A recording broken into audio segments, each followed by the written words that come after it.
¿Qué tal muchachos? ¿Cómo están? Excelente tarde. Tal como se los había comentado, voy a empezar a subir estas cápsulas para que ustedes tengan posibilidad de estudiar en sus casas todo el material y el contenido de las clases. Me parece que esto es lo más cercano a una experiencia presencial. Esperemos que sea provechoso para ustedes y vamos a tratar de hacerlo breve para que también ustedes no se saturen demasiado, que los puntos que aterricemos sean lo más concreto posibles. Como les comentaba en el audio que les mandé en el chat de la clase, por favor les pido retroalimentación. Mándenme sus dudas, mándenme sus comentarios, sus sugerencias. Tenemos muchos canales de comunicación, tenemos el chat grupal, algunos, como lo había comentado, me mandan algunos WhatsApps de manera personal, tienen el correo electrónico, en fin, ¿no? Hay muchas situaciones para podernos acercar, ¿no? Y bueno, pues trataremos de ser puntuales. Durante esta contingencia, pues tenemos unas 4 semanas aproximadamente para poder trabajar de esta manera, ¿ok? Pues vamos a empezar, muchachos. A ver, quisiera hacer un breve repaso. Entiendo que hemos terminado en gran parte el tema de los ámbitos de validez. Para mí es muy importante hacer un breve repaso de lo último para poder otra vez encauzarnos un poquito a lo que estamos viendo. Recuerden que estamos viendo Derecho Penal 1 y en este momento estamos viendo pues todo lo que es teoría de la ley penal.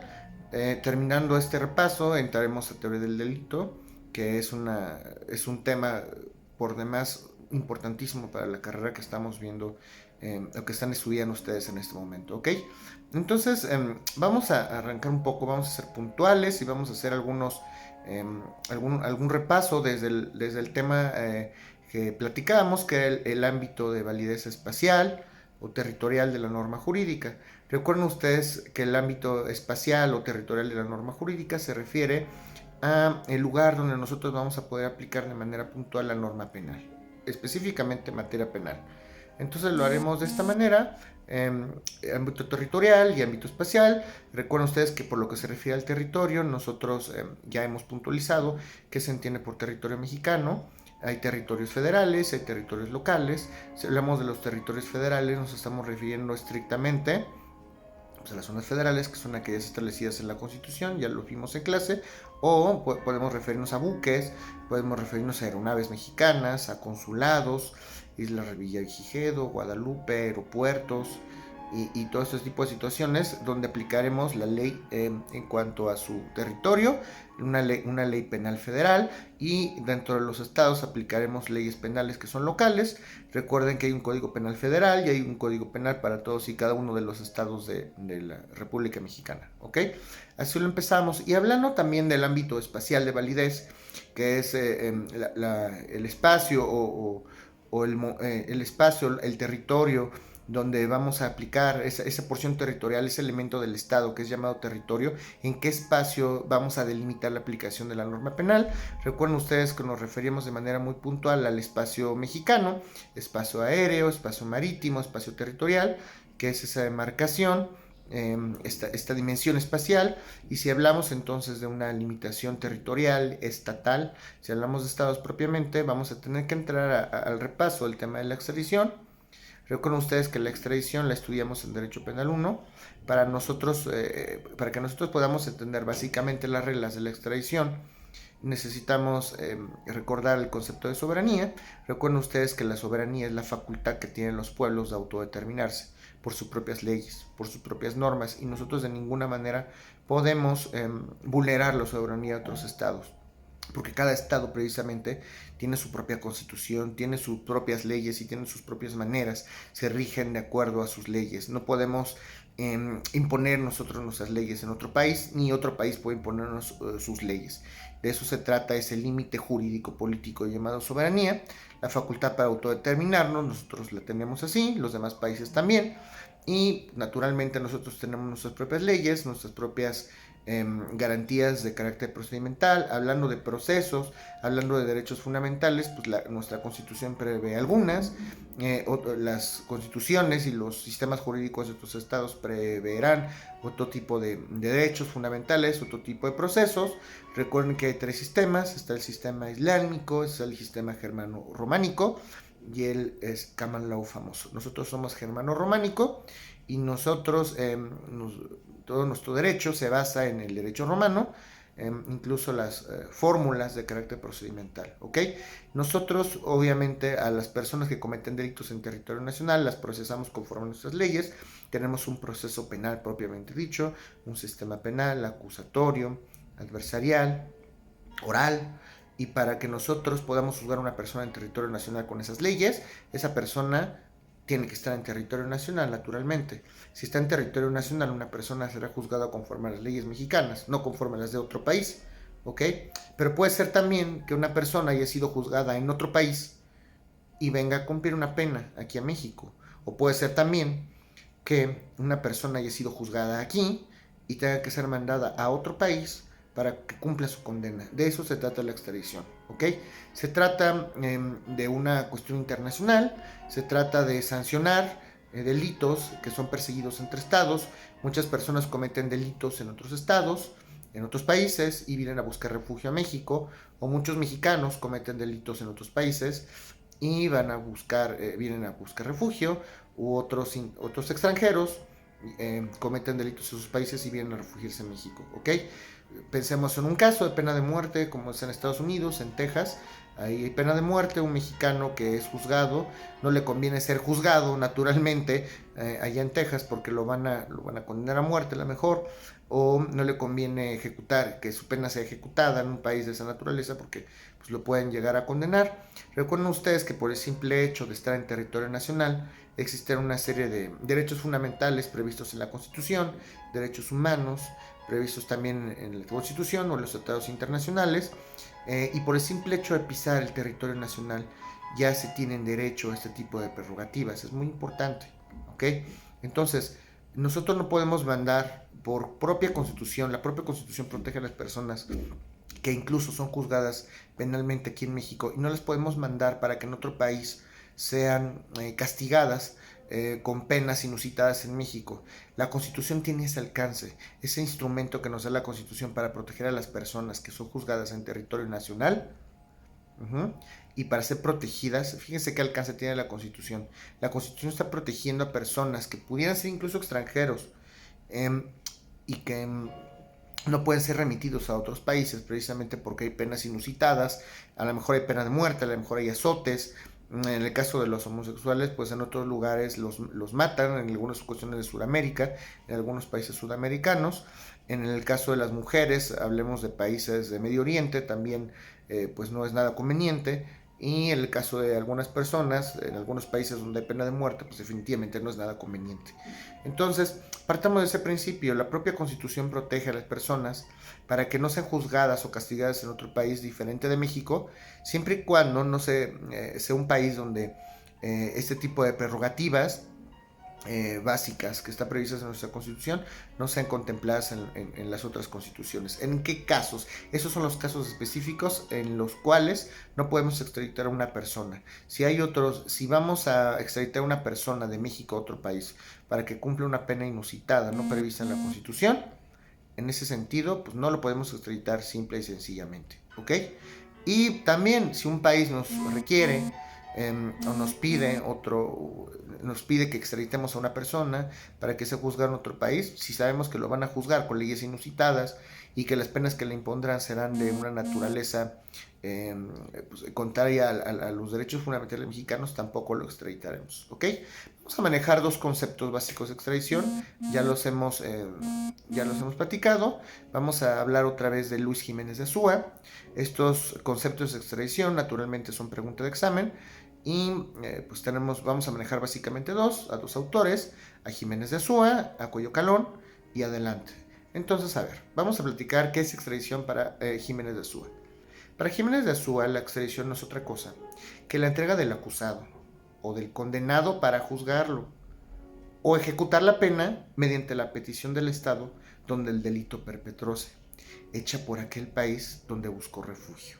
¿Ok? Vamos a tratar de desentrañar un poco esta definición de extradición. ¿Ok? Estamos hablando de que un país entrega a una persona que es acusada o que es condenada. O sea, ¿yo por qué un país, siendo un país, entregaría a una persona que es condenada o que es acusada? Si ya fue acusada, seguramente lo mandaremos a otro país, simple y sencillamente para que ahí sea ejecutada la pena a la que se hizo acreedor. O si es acusado, si es acusado, entonces será juzgado en otro país, y si es condenado, la pena se le ejecutará en otro país diferente. Entonces repitamos los dos supuestos. Un estado entrega a otro país a una persona extraditada. En el caso de que sea acusado, si es acusado, se va a entregar a otro país una persona extraditada para que sea juzgado en otro país diferente a México. Se entrega a un acusado solo para que sea juzgado, y se entrega a un condenado para que se ejecute la pena. Entonces la extradición tiene dos efectos. Cuando entrego a un acusado, lo entrego para que lo juzguen. Y cuando entrego a una persona que ya ha sido condenada a través de un juicio mexicano, la entrego a otro país para que ejecute su pena en otro país. ¿Ok? Esa petición la tiene que hacer un estado, otro estado naturalmente. Vamos a pensar en una persona que cometió un delito en Estados Unidos. Y pues hay dos posibilidades: que el señor haya sido juzgado en Estados Unidos, en cuyo caso pues están solicitando que se remita al reo para que cumpla ya la pena. O si simplemente es acusado y el reo vino a buscar refugio, Estados Unidos estará buscando al reo para que sea juzgado allá. ¿Ok? Entonces, el estado que va a requerir o que hace formalmente la petición de la extradición, como lo dice Jiménez de Azúa, donde el delito perpetróse, donde se cometió el delito, donde el delito tuvo sus efectos, ¿ok? Hecha por aquel país donde buscó refugio. ¿Dónde busca refugio? Una persona que comete un delito, que se va a otro país, está buscando refugio, y necesariamente tiene que ser juzgada por otras instituciones y por otro estado, ¿ok? Necesariamente, entre comillas, porque si ese país donde va a ser castigado no cumple o no prevé las garantías esenciales o los derechos fundamentales previstos en nuestra Carta Magna, definitivamente no podrá ser juzgado en ese país por las leyes, porque sería tanto como mandarlo a un país donde van a violar las garantías que nosotros estamos protegiendo en México. ¿Ok? El país donde busca refugio, el país donde está refugiado, es el que tiene que remitir al reo a otra, es donde tiene que remitir el reo, es el país que tiene que remitir el reo a otro país, ¿ok? Vamos a decir que se viene a refugiar a México un asesino, una persona que cometió un asesinato en Estados Unidos, viene a buscar refugio a México.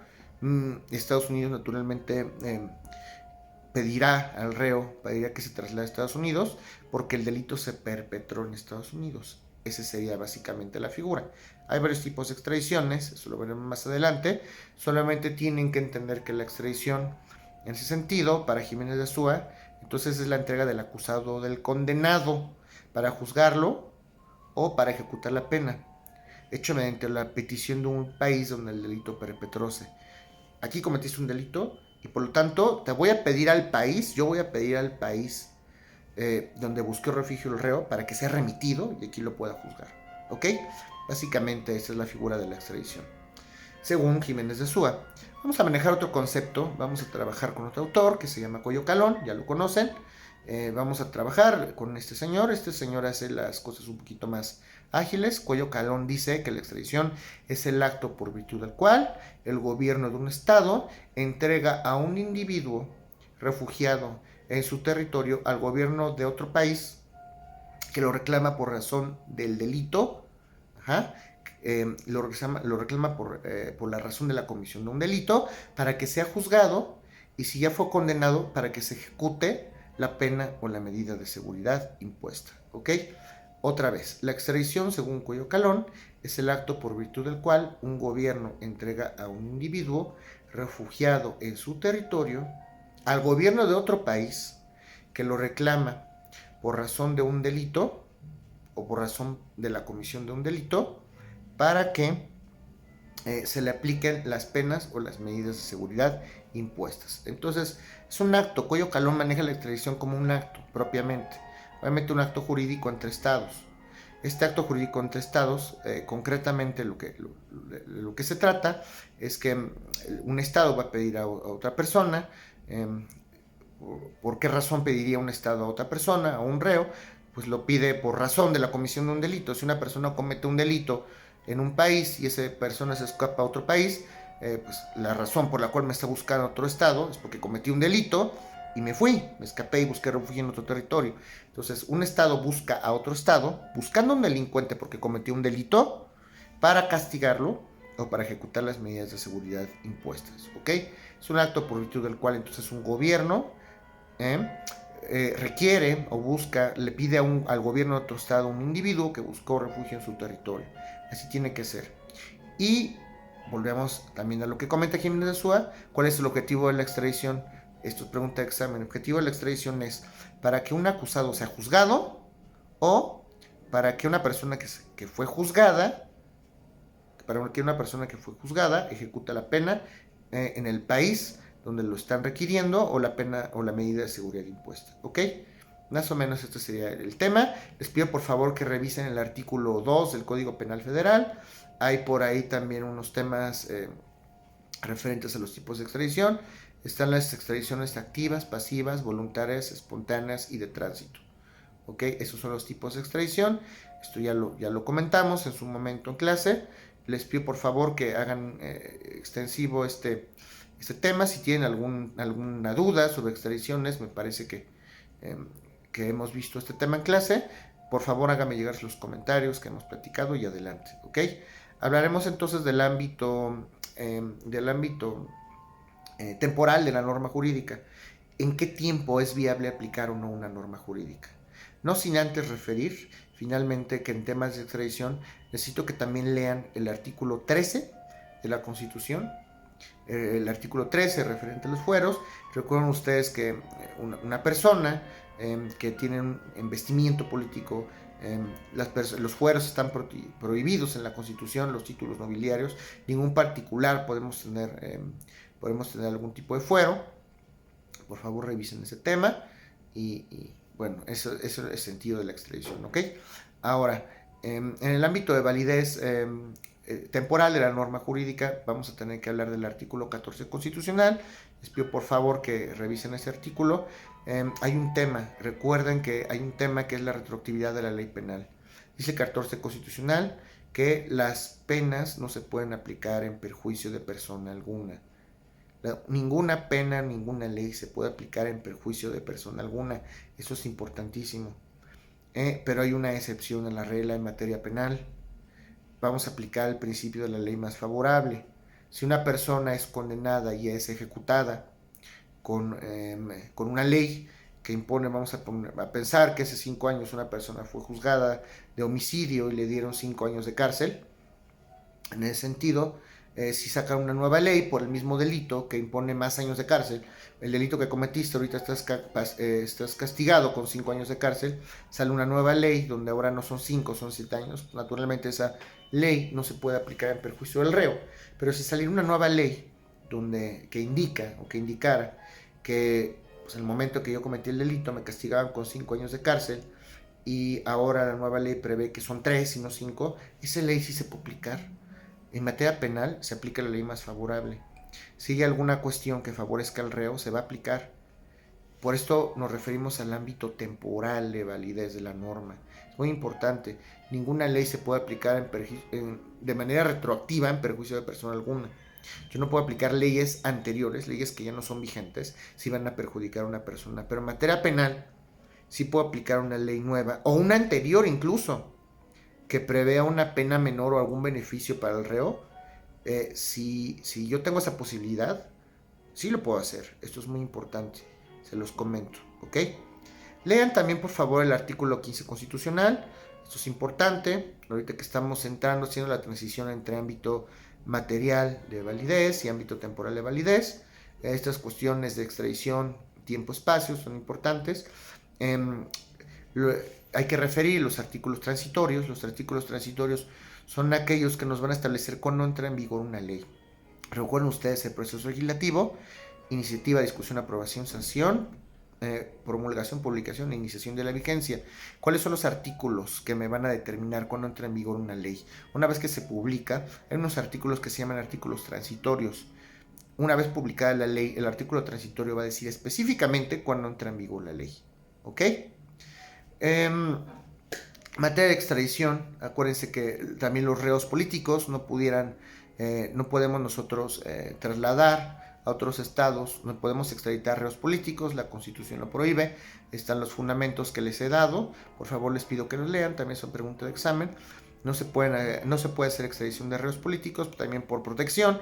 La propia Constitución protege los derechos fundamentales, aunque sean políticos, aunque sean personas de otros estados, y es importante que lo asimilemos de esta manera, ¿ok? Por el simple hecho de estar en territorio nacional, esas personas son protegidas. No podemos mandar a reos políticos para que sean juzgados o condenados a otro estado si sabemos que en el país donde van a ser juzgados o condenados van a violar las garantías o van a conculcar derechos fundamentales. Esto iría en contra de los derechos fundamentales, iría en contra de los tratados internacionales de los cuales México es parte y no podemos ir en contra de ello. ¿Ok? Referiremos también el ámbito personal de validez. El ámbito personal de validez se refiere a qué personas son objeto o qué personas les es aplicable la ley penal. ¿Ok? Hay particulares y también hay autoridades. Las autoridades tienen por ahí alguna protección, es el llamado fuero. El presidente de la República tiene fuero. Si algunas autoridades llegaran a cometer algún delito, lo que tenemos que hacer es hacer un juicio especial, que también es un medio de control constitucional. Si el Poder Ejecutivo o alguno de sus secretarios o algún funcionario en especial llegara a hacer algún delito, como tiene una protección constitucional llamada fuero, que está prohibida para los particulares, hay un medio de control constitucional. Si el Ejecutivo se desapega del Estado de Derecho, entonces el Legislativo tendrá que hacer un juicio especial para el famoso juicio político, para que pueda ser procesado como un individuo común y corriente. Hay también responsabilidad de servidores públicos. Si las propias personas que imparten justicia o que nos propician algún tipo de actividad de función pública y llegaran a cometer algún ilícito, hay una fiscalía especializada para servidores públicos y hay una ley en contra de servidores públicos, y tendrán que resarcir en ese sentido el particular si el juicio se hace naturalmente conforme a derecho.